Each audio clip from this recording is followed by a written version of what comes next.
Trev Albert said they're going to share revenue with 6 of their athletic programs. You guys in the same area? He didn't name them, but Yes. yeah. Actually, 6 is the same number. It may be different 6 in them, but we have 6. So, we've informed our coaches which ones are getting a portion of the revenue share. But it also needs to be remembered in all of that. Some of the sports that aren't getting revenue share are getting a significant new investment in scholarships, and because we weren't able to provide as many scholarships in some of those sports due to the NCAA limits, some of those sports are getting a significant investment in new scholarship money. So even though it doesn't count it actually counts as rev share because it counts against the rev share cap. Even though it's not defined as rev share. How much competitiveness almost in the shadows is that now between programs of, well, we're going to focus maybe a little bit more resources toward this program, and you don't necessarily want that to get out ahead of time, while another program might be trying to decide whether they're going to do the same with their program, one of the offshoot programs that are outside the Big Three. Well, yeah, that's been part of the challenge. I think what we've decided is, to consider what's best for our university, try to keep, funding a broad-based athletic program like we have, and invest as much where we can. And we've had individual meetings with our coaches. We all know from many, many years of experience, there's never enough, but that's okay. That's why we hire great coaches, and we want them to always be pushing to be great. But we've made the investments in some ways as best we can, and trying to continue to balance all of that for the sports we have. But I do think whether you're talking salaries or talking sports sponsorship, it just depends on how we can generate new revenue to offset the growth of expense, and hopefully we keep the revenues growing somewhere in the same neighborhood as these expenses are growing. Percentage-wise, that's been the challenge at the moment. Given the success, I would assume softball's one of those 6. Yes. I mean, that might be a lot different. We won't go through process of deduction, to get to the 6, but yes. I mean, I imagine that might not be the case in many other SEC programs. Well, I'm not going to mention the sport, but we have coaches that are hearing from their peers in other conferences. Their sport at that school got more than we received, and that may be absolutely true, but that's a decision the institution made, and it wouldn't necessarily compare to what we decided. And again, it's not whether we like our sports, we're sponsoring them, so we love them, of course. But at some point, it gets to strategic asset allocation, as I mentioned, and how we're trying to do that as best we can with growing revenues. That's number one. Grow the revenues as much as you can, and then once you know what assets you have available, then strategically assign them in the areas where they can make the most impact.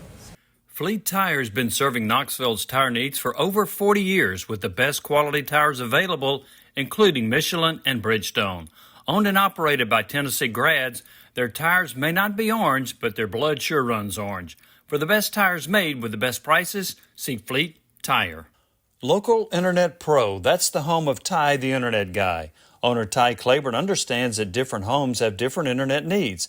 Ty acts as a mediator between different cable internet providers and the homeowner while catering to your internet needs. He works with the homeowner from installation through implementation to save you money. Call Ty the Internet Guy, 865-296-0285. Rick Terry Jewelry Designs, voted the best and favored jeweler every year. These folks are real jewelers, master craftsmen, quality jewelry, unique designs, smart designs, very knowledgeable, friendly, and helpful. Serving West Knoxville for 39 years. We want to be your jeweler. Sorry for the dumbing down of this, but you mentioned scholarships counting against the cap. all scholarships? Or No, just new scholarship dollars. Okay. So by virtue of the NCAA limits being lifted, or at least that's what Right. is going to happen, is, along with the settlement, then some of those. Well, right. Still Any waiting. word yet? Still waiting. No? Okay. Maybe at the cocktail tonight. Yeah, She'll we'll all drop it toast right it. at 5 Yeah, o'clock yeah, Pacific time. We'll all toast it. Yeah. So it's just the new. The ones, they're, well, any new scholarship dollar, basically it's easier to find as, since those scholarship limits will be lifted, it's, dollars that you put into those sports that weren't there previously. And then this is kind of awkward, but the whole Because issue we were, around- most of us, at least we were already funding Right. sports to the limit. on the roster limits issue. There, I don't know what you were doing, what your school was doing with every team, or if you'd already made decisions, told people to go bye-bye. But the judge wants essentially you to just say, "Okay, come on back." Is that realistic? It's certainly Without part ending of. up in court, but is that realistic? She's probably listening. So I'm our court clerk. yeah. The bug in the tree. You can You're right. blink, you can blink and code it. So, as I can't speak for every other conference, but I know what we talked about prior to coming here. We've all gone back and examined, what conversations may have taken place, and then determined whether those athletes would be grandfathered in and come back. That's some of them have already. Actually, weren't as many as people think, but some have already made decisions and gone other places. But they still have that designation for as long as their eligibility remains. If you could ballpark that investment, what do you think it would be? I'm not sure If you could ballpark the investment of that, what do you think it would be? the investment. I'm not sure, The Matt. players coming back. Well, no, I really can't. And because Is it significant? well, most of them were walk-ons. I mean, there may have been a few scholarship athletes here or there. So it's really hard to ballpark a number, but it's not a large number. Most of the ones were walk-ons. But if the walk-ons come back, then they're a relatable amount of additional expenses for however many people get added to a particular team. So, but it's our our complete review. It was manageable.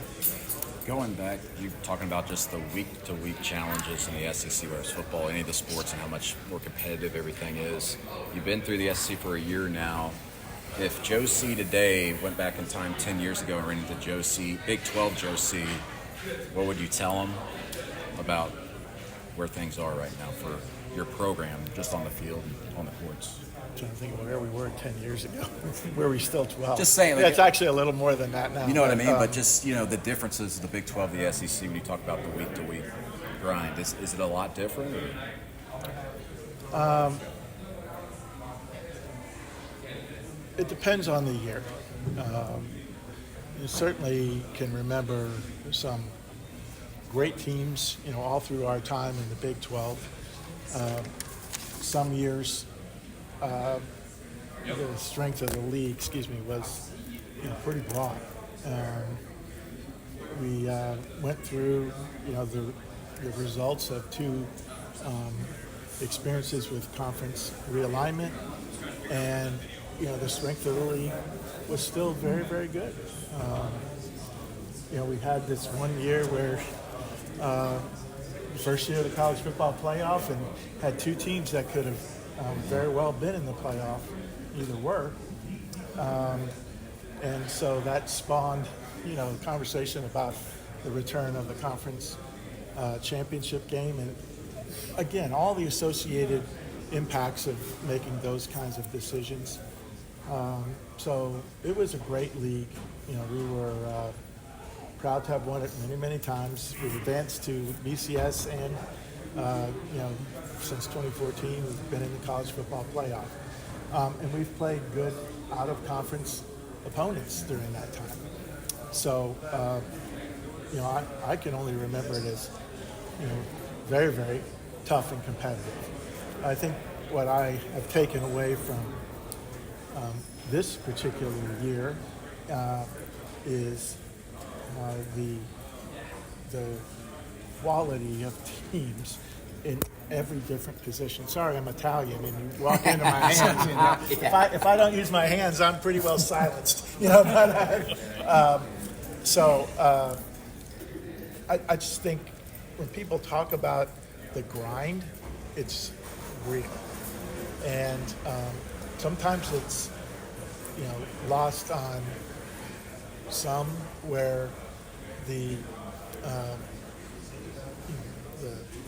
high-profile games and all that goes into that particular game, and regardless of the outcome for each team, what that does and how it carries over into some other games, and it's sort of a cumulative effect, and because every team in this league is capable of beating each other. And that isn't, again, like I said earlier, that's not coach speak. It's true. And so I think, that you could have them in different categories and just speak about what it's like going through it. And that's what, again, we went through some tough similar experiences in certain years of the Big 12 as well.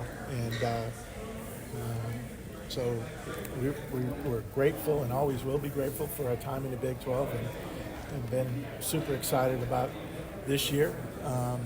Sure, for all the cynics that are reading this, we would have wanted and endeavored to win more games, but in certain sports, but we wouldn't trade it. We are really, really even more confident now that the move we made is the best for Oklahoma, and I hope the members in the SEC feel similarly about Oklahoma's membership in this league. Along those lines, my final thing, sorry, I keep hogging everything.